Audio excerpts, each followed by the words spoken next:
नमस्कार मित्रांनो, आज आपण मोखाडा तालुक्यातील जे शेवटचं टोक आहे, मोखाड्याच्या मुख्यालयापासून 30 ते 35 किलोमीटर अंतरावर असलेले बिवलपाडा या ठिकाणी आपण आहोत।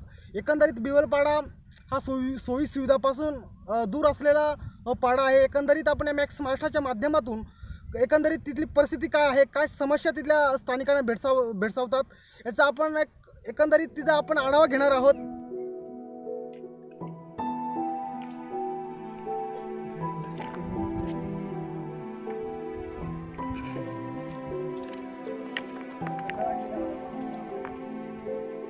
नाटे करे विहीर दोन आहेत तर पाणी नाही, त्यांना नदीत यायला लागत। मग रोज तिथून पाणी न्यावं लागतं का? रोज संध्याकाळी यायला लागत। किती अंतर इथून तुमच्या घरापासून आहे अंतर?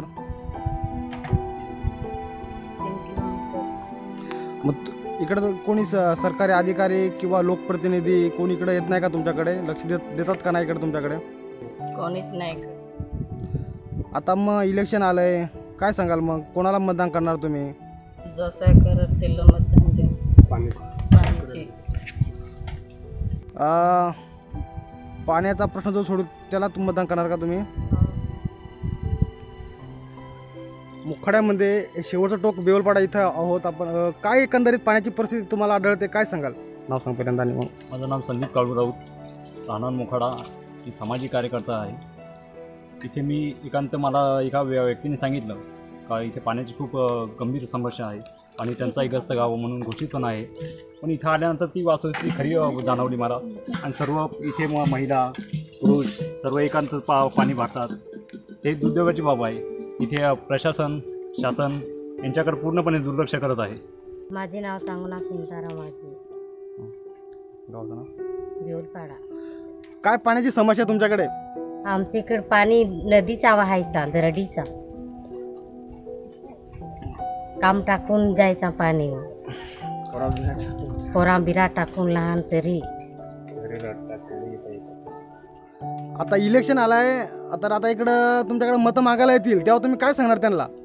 तर आम्हाला जो पाण्याची सोय करेल त्यालाच आम्ही मत देऊ। गाडी नाही, रस्ता नाही, ठिकाणावर विहीर 2 बांधल्या तर विहिरीत पाणी नाही। तुम्हाला काम करायला वेळ भेटतो का दिवसभर? नाही, दिवसभर पाणीचा नाही पुरत। किती अंतर आहे इथून?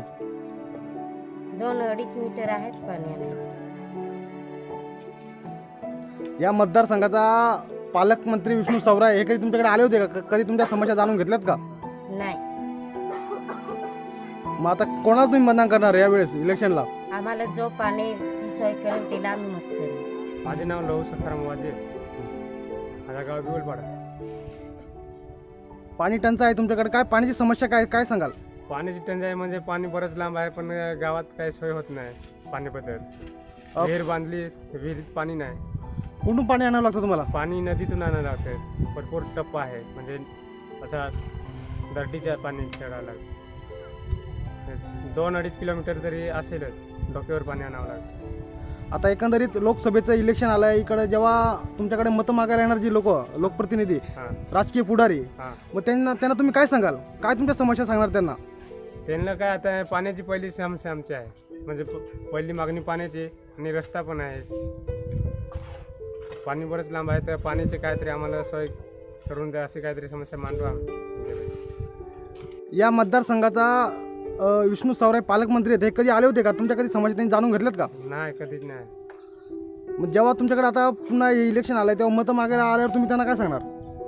त्यांना काहीतरी असे मागणीच मागायला लागेल, काहीतरी आम्हाला द्या, पाण्याची सोय द्या, काय रस्त्याची सोय द्या, तेव्हा तुम्हाला मत द्या, असं काहीतरी आम्ही त्यांना सांगू। म्हणजे याचा परिणाम तुमच्या कामावर होतो का? रोज तुम्ही जी कामं करता मग तुमचा वेळ पाण्यात जातो का? कामं करायला तुम्हाला वेळ भेटतो का?